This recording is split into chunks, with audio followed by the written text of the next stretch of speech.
जीवन को सर्वाधिक प्रभावित करने वाली अगर कोई बात है तो वो संग है। मैं कई बार कहता हूं ना आपसे कि गंगा जल को यदि कोई मदिरा में मिला दे तो फिर कोई महात्मा उसका चरणामृत थोड़ी लेगा। है तो गंगा जल, पर उसका संग दूषित हो गया। अब उसका संग अच्छा नहीं है, संग ठीक नहीं है। उत्तम से उत्तम वस्तु भी संग दोष से त्याज्य हो जाती है।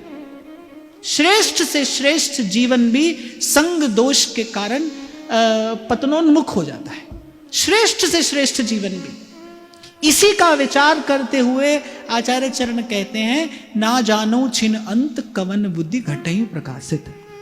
इसी का विचार करते हुए महाप्रभु जी ने कहा है कि भाई इससे डरना, इससे डरना, कितना भी ऊंचा जीवन क्यों नहीं हो आपका, पर संग के दोष से उसका पतन हो जाता है, नीचे गिर जाता है।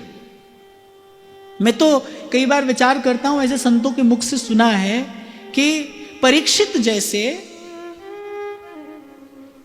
वो परम धर्म परायण राजा जिन्होंने गर्भ में भगवान का दर्शन कर लिया है, आप देखो उनके धर्म का तेज कैसा है कि उनके सामने कलयुग आ नहीं सकता।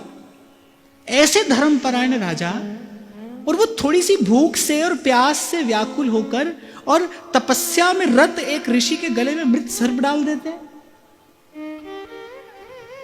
आप थोड़ा अगर विचार करो तो ये बड़ी अद्भुत घटना है।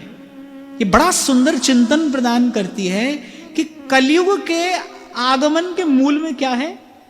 परीक्षित जी का अंतर्ध्यान होना, क्योंकि जब तक महाराज परीक्षित है तब तक कलयुग नहीं आ सकता। और ये बालक बना कैसे? ऋषि ने श्राप दिया, ऋषि पुत्र ने श्राप दिया। ऋषि पुत्र ने श्राप क्यों दिया?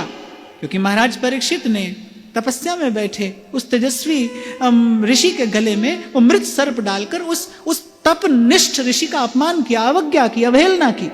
और ये कहां से हुआ? कहते हैं कि वो जरासंध का जो मुकुट था ना, वो थोड़ी देर के लिए पहन लिया था महाराजा परीक्षित ने। मूल में क्या है? कुसंग है। अगर इस कहानी की अगर एक पंक्ति की कोई शिक्षा है ना, कहानी के अंत में एक शिक्षा होती है ना, इस कहानी के अंत में अगर कोई एक पंक्ति की शिक्षा है ना, तो भाई कलयुग के मूल में क्या है? कुसंग है। जीवन में कब कलयुग आता है? जब आप कुसंग में पड़ते हैं, तब जीवन में कलयुग आता है। मैं तो कई बार आपसे कहता हूं भाई, सतयुग में भी कलयुग होता है, कलयुग में भी सतयुग होता है।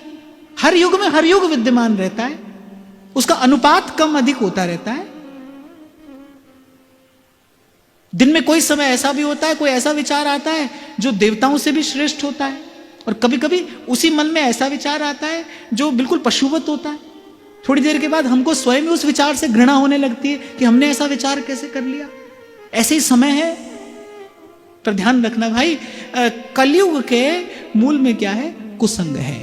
आपके जीवन में जब जब कुसंग होगा, तब तब समझना जीवन में कलयुग आएगा। और कलयुग अर्थात क्लेश, तन का क्लेश, मन का क्लेश, इसी का नाम कलयुग है। कलिकाल कलह कठे कलेश सरिता। संत कहते कि कलिकाल कैसा है? क्लेश की सरिता है। कलिकाल कठिन कलेश सरिता, ये कलयुग है। इस स्थिति का नाम ही तो कलयुग है। और देखना इसके मूल में क्या है? कुसंग है। और जैसे कलयुग के मूल में कुसंग है, ऐसे सतयुग के मूल में क्या है? सतसंग है। सतसंग।